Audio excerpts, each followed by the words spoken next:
धीरे बोलो, क्योंकि जिस कहानी को आप सुनने वाले हो उसका नाम लेते ही आज भी उस रास्ते पर सन्नाटा गूंज उठता है। लखनऊ की ठंडी सर्द रात, कोहरे से ढकी वीरान सड़क और गोमती के किनारे मौत की तरह फैला हुआ घोर अंधेरा। कहते हैं उस जगह पर हवा भी फुसफुसा कर चलती है, क्योंकि वहां कोई अब भी ठहरा हुआ है। भैंसा कुंड, वो शमशान जहां चिताएं तो बुझ जाती है पर कुछ आत्माएं वहां से जाती नहीं। उसी रात एक मोटरसाइकिल आगे बढ़ रही थी। हेडलाइट की हल्की रोशनी में सड़क के किनारे एक औरत खड़ी दिखाई दी। उसने हाथ उठाया और बस इतना कहा, रुको। लेकिन मोटरसाइकिल वाला नहीं रुका, पर कुछ उसके साथ था जो चल पड़ा था। एक पल के बाद उसके कंधे पर ठंडी उंगलियों का स्पर्श हुआ और फिर वही आवाज, मैंने कहा था रुक जाओ।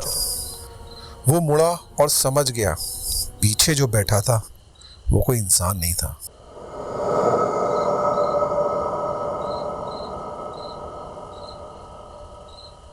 स्वागत है उस कहानी में जहां सड़क पर तो एक ही आदमी था, लेकिन सफर दो लोगों ने किया था।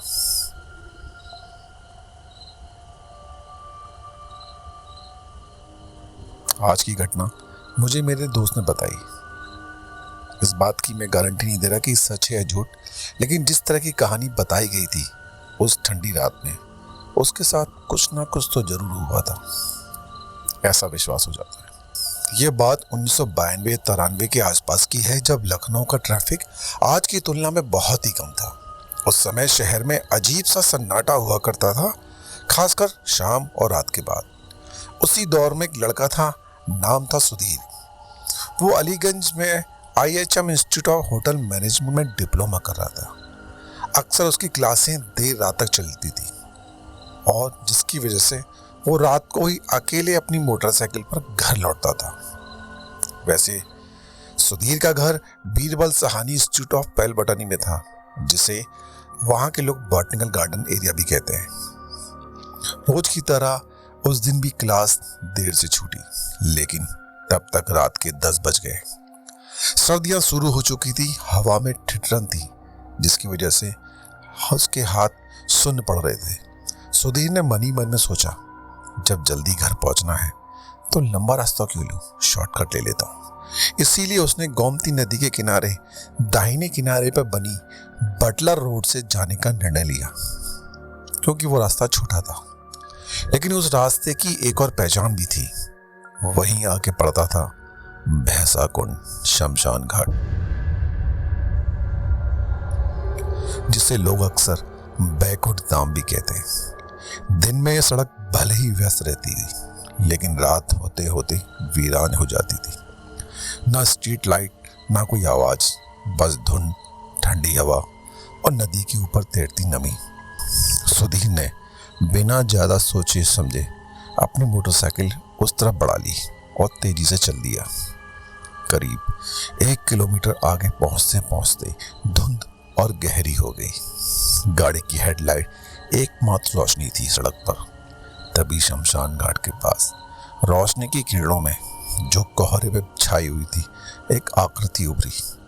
लाल सा दुपट्टा, फीकी सफेद रंग की साड़ी और लहराते हुए बाल।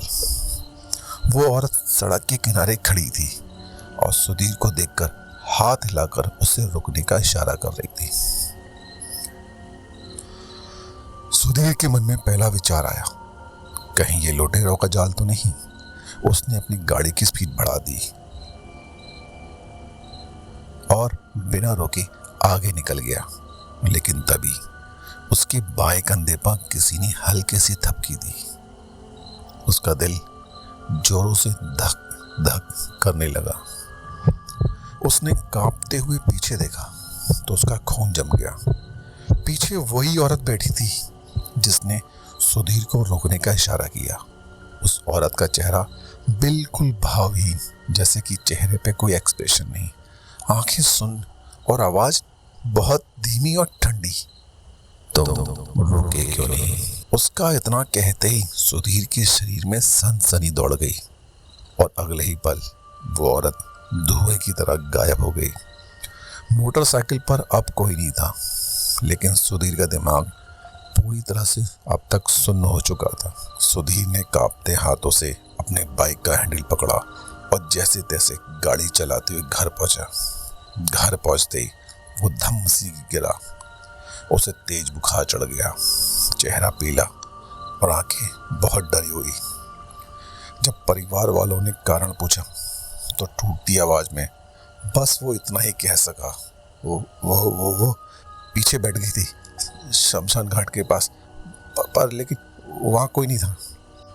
कई हफ्तों तक वो शौक और डर में रहा। रात में उसकी अक्सर नींद टूट जाती और अचानक ठंडी हवाओं से महसूस होती और वो डर के मारे कांपने लगता। लोगों का कहना था भैंसा कुंड के आसपास कई बार रात में अजीब और गरीब आकृतियां दिखाई देती हैं, भटकती हुई आत्माएं। क्या वो औरत सचमुच थी या सुधीर के मन का भ्रम?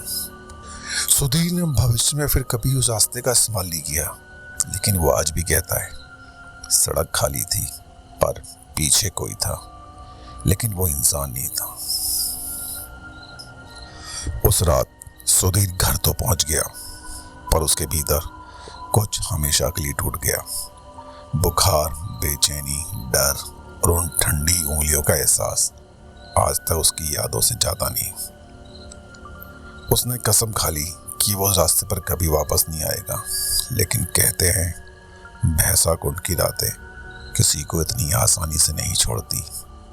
कभी कभी देर रात गुजरने वालों को वही हल्की सी आवाज सुनाई देती है, रुको मुझे भी साथ ले चलो, और फिर पीछे बैठने वाली दिखती नहीं, बस महसूस होती है।